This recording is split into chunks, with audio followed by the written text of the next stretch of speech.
Hello, and welcome to the first episode of the Wyrd Chronicles, a brand new Etherfox show from the team that brought you Tales of Malifaux and the Earthside Echo. Each episode will be broadcasting riveting tales from the Wyrd Chronicles magazine. For this inaugural episode, we're going all the way back to issue 1 and revisiting the history of Malifaux. I hope you enjoy.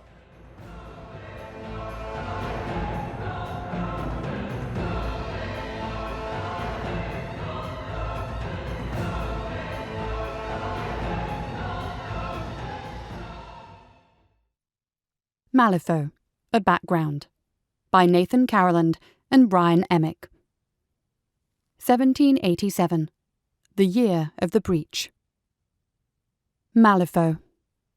Whether in the whispered rumours of the general populace, or the secretive hushed tones of the guild, it is a word always spoken with fear. For years it had grown more and more evident to everyone that magic was clearly in decline within our world. Even the greatest of practitioners found it increasingly difficult to perform the most mundane acts. Some argued that we had become too dependent on magic, that we needed to return to a more natural state. On the other side of the debate, it was pointed out that practitioners, especially healers, improved the quality of life. In 1787, the most powerful practitioners of the day came together and united themselves to discovering new sources of power. Although the process of how they discovered this new power is still a source of debate, they found a world just outside of our existence, a thin barrier separating our world from it, a barrier that could possibly be opened. The raw, magical energy that emanated through it was too powerful to resist. In an unprecedented move, some would say an act of desperation, the sorcerers worked their greatest magic ever and tore a hole through this barrier between the two worlds. The resulting destruction was massive. Many of the weaker practitioners fell lifeless from the resultant explosion that moved between the two worlds. The city where the breach was opened was flattened. The life force of its inhabitants ripped from their bodies as an equilibrium was established between the two worlds. Those that survived found their powers increased many-fold from simply being close to the breach. They say that great deeds require great sacrifice. Both were accomplished that day. It was called the breach of the Great Boundary, a ragged hole that seemed to be torn from the very fabric of reality itself. A darkened tunnel extended 30 meters wide, 20 meters into the air, shimmering as a mirage in the heat, connecting the two worlds. A cold wind blew through the breach, and brought with it the faint smell of old death. Exploratory teams were quickly gathered to scout this new land and bring back some of its secrets. On the other side of the breach, these teams found a large city similar to our own world. However, all those that crossed the breach that day knew this world was vastly different. Many of the buildings bore strange writing, some carved into the brick facades, some painted onto the wooden doors. After searching the city for 2 weeks, not a single living thing could be found, not a trace of human or animal.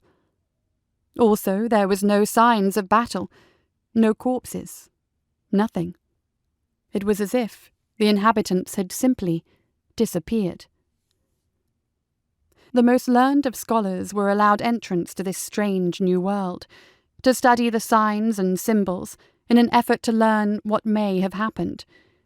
After months of research, they found that the city had been called Malifaux. The signs and symbols on the bricks and doorways were simple store signs: mercantile, tailor, blacksmith. Other signs, though, seemed puzzling: death surgeon and mechanical magics.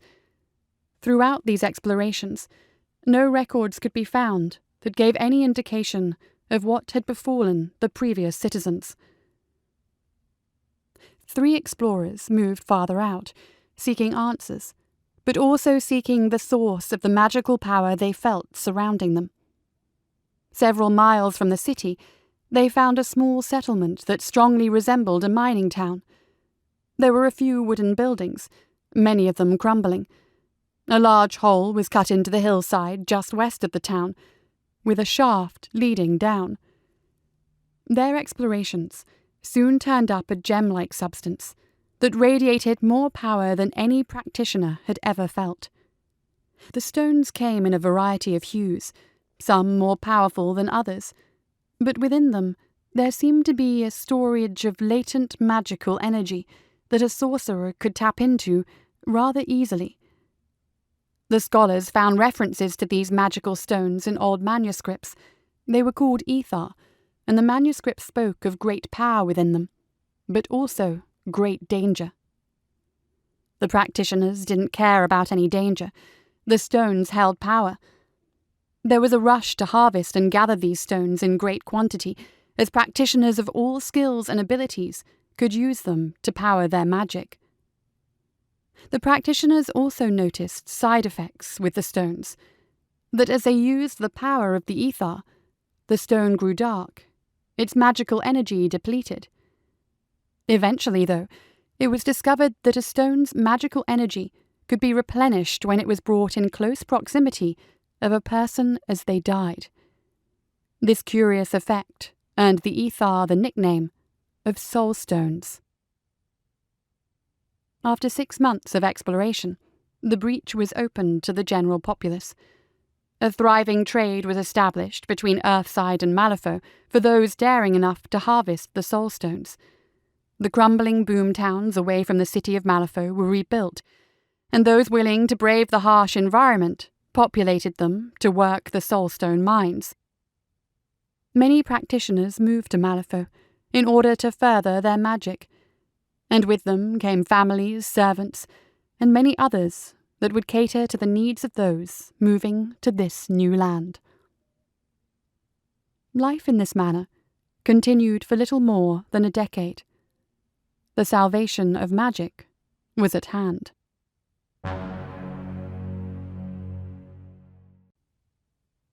1797, or 10 PF, post-Forres. The border town of Malifaux became a thriving city over the next decade, growing fat and rich with the harvesting and trading of soulstones.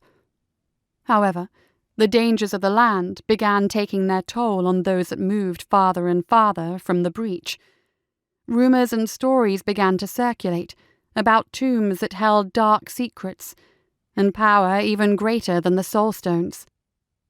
Entering those ancient burial sites had given life to the dead, waking protectors of those dangerous secrets and powers. Exploration teams were sent out, but few returned. Those that did talked about fantastic creatures and beings of mythology and fables that were soon named the Neverborn. No one knew where they had come from, or why they had only recently begun to show themselves, though it was quickly discovered that man was no friend of theirs. Some practitioners did discover a couple of those secrets, including the magic of reanimating the dead to use as slaves and drones.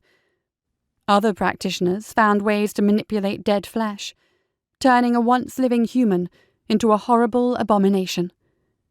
The practice was seriously frowned upon, and these necromancers became outcasts of society. Other practitioners focused their studies on the machines that were found throughout the city and the surrounding land. Although many of these devices were rusted and incomplete, some could still be powered simply by placing a soul stone inside the metal. Many of the machines were simple things, little more than toys.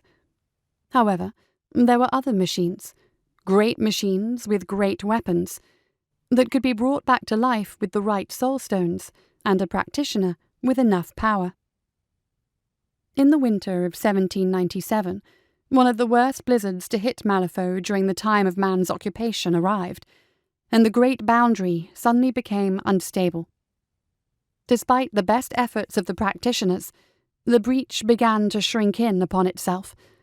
All attempts to enter the breach were rebuffed, as if some force had cut off any access through the barrier.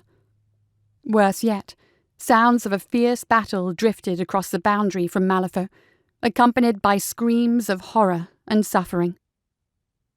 In the early morning hours of that long night, despite the most desperate measures taken, the breach shrunk to the mere height of 2 meters, and a choking smoke rolled through it from Malifaux.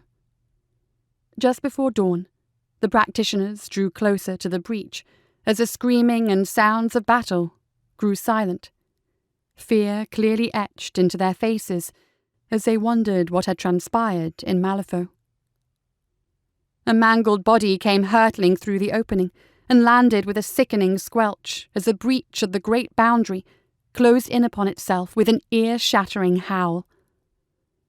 The practitioners gathered around the corpse and found a single word carved into the ruined flesh of its torso. Oz.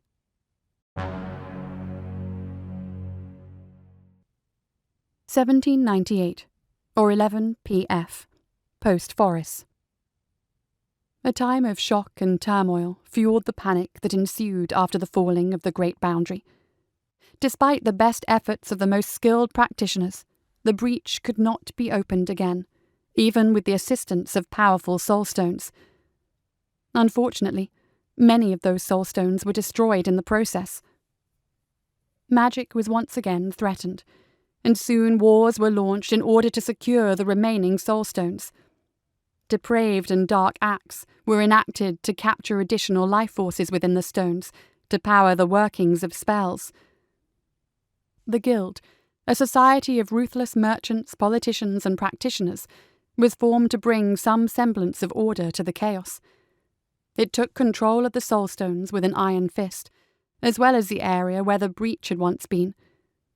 They passed a law that forbade anyone from possessing soulstones, except for official guild representatives. Breaking that law was punishable by immediate execution.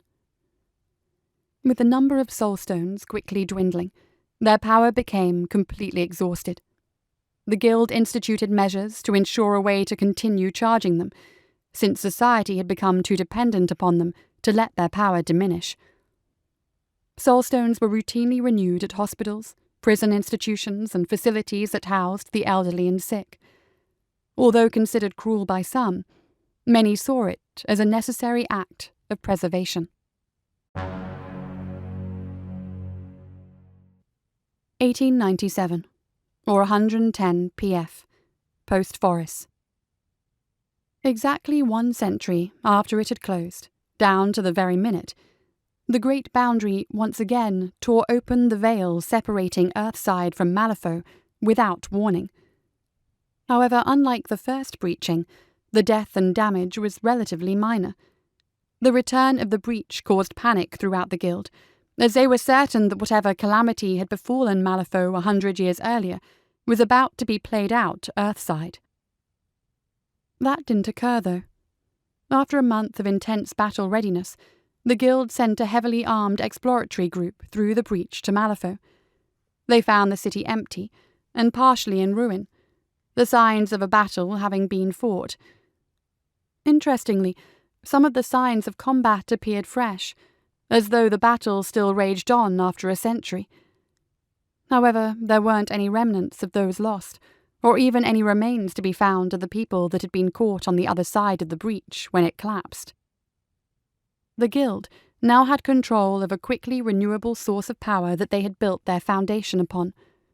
Like strong drink to a man that is a slave to his vices, the practitioners quickly demanded access to Malifaux once again, arrogantly believing that they could handle any disturbances that might come along.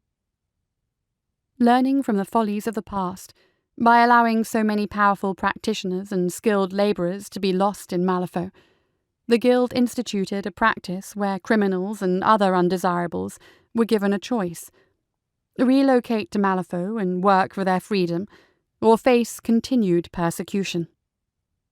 Many took this opportunity, though it is said that the Guild also used this system to rid themselves of problematic individuals, and as a form of punishment for those that didn't support the iron-fisted rule of the Guild. Naturally, where there is opportunity, there are those that will face the unknown no matter the dangers. Malifaux had an influx of rough, skilled men and women seeking power, treasures, and adventure. These individuals caused the guild some concern, but they produced, and soulstones were delivered. With a workforce comprised mostly of social undesirables, criminals, and even anti-establishment radical elements, the guild put a governing force into place to watch over the collection and delivery of soulstones back to Earth. Life is harsh and hard in Malifaux. For those that buck the system or do anything that might halt the shipment of the guild's precious stones, it is also short. However, there are those, though, that have garnered enough power or wealth that they are virtually untouchable. This is what every man, woman, and child within Malifaux strives towards: power to live their lives at their will, or to buy a return trip through the heavily guarded breach. 1901, or 114 PF, Post Forest. 4 years have passed since the reappearance of the breach. Much to the guild's displeasure, it has been learned that several other breaches have been discovered. While none are nearly as large as the main breach, the guild is now faced with the loss of total control of access to Malifaux. This, in turn, means that they may not have a complete monopoly on the soulstones, though they do their best to stamp out any competition. Although Malifaux itself is well on its way to being rebuilt by the Governor-General of the Guild, there are large portions of the city that see little, if any, human inhabitation. In these areas, the darkest parts of the ruins, something lurks and has lured and destroyed more than a few work details and security groups. The Governor-General has declared these portions of the city off-limits to all, and has erected walls and bulwarks, many of them cutting across streets and alleys in an attempt to restrict access to and from the darker side of Malifaux. The Governor-General has the nearly impossible job of keeping a giant and chaotic city of vying interests under control, while dealing with persistent reports that strange beings are awakening across the continent. He has found that the most expedient way to deal with this problem is the issue of writs to various groups and factions across the city and continent. He gives them limited power to police a part of the city or the outer towns, and keeps them at each other's throats. After all, if they're fighting each other, they're not fighting against him. The men and women here hammer out a life amongst the harsh lands they have chosen to work. Towns and other settlements have sprouted up farther from the breach, ostensibly to work the soulstone mines, but also to lessen the looming presence of the oppressive guild and their for the greater good laws. However, it has been noted that should you have plenty of soulstones, influence, or enough combative prowess to give the guild pause, then you are fairly free to make or break the rules as you see fit. There are whispers and rumours of covens and other groups that have wiggled out from beneath the thumb of the guild to forge their own power base. The combative atmosphere has become thick within the last year, and more than one skirmish has occurred between competing factions, as well as with the guild itself. To make matters worse, the Neverborn have resurfaced, and are common knowledge to all within Malifaux as they seek to cull a human herd for their own pleasures, or bargain unnatural powers to the unwary or the insane. These creatures take on forms of legends, myths, and nightmares deeply ingrained in the human psyche, though it's unknown whether or not they are the true source of those old legends. What their goals are, and whether or not they were responsible for the loss of the original colonists and the reopening of the breach, isn't known. The only certain thing is that they've shown themselves to be a danger to all men. Recent discoveries of powerful artifacts have brought a new interest from the various powers within the land, and there is speculation that one of these artifacts caused the destruction of Malifaux 100 years ago. Along with the scramble to recover soulstones, everyone is searching for these artifacts that seem to hold great power within them. However, any attempt at retrieving an artifact has been known to bring the Neverborn down quickly, and it is only the truly strong, or the very lucky, that manage to retain control of an item for long. The guild can feel their power slipping away. Entire groups of people are appearing in Malifaux without authorization and bringing chaos with them. Mercenaries are renting themselves to the highest bidder, and it isn't always the Guild. In addition to all of their other problems, the Guild is beginning to find it difficult to gather power since necromancers began taking control of the dead. Even though the Guild has declared necromancy a crime and put out a bounty on all the practitioners of the dark magic, they are known to employ a few.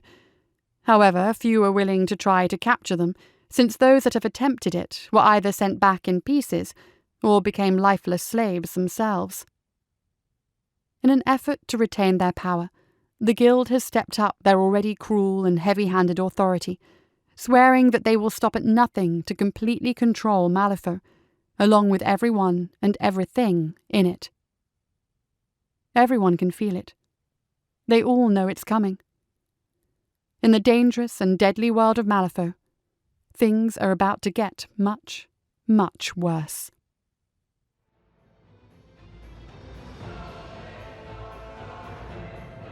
That's all for this episode. I hope you enjoyed our story. Join us next time for more Tales from the Wyrd Chronicles.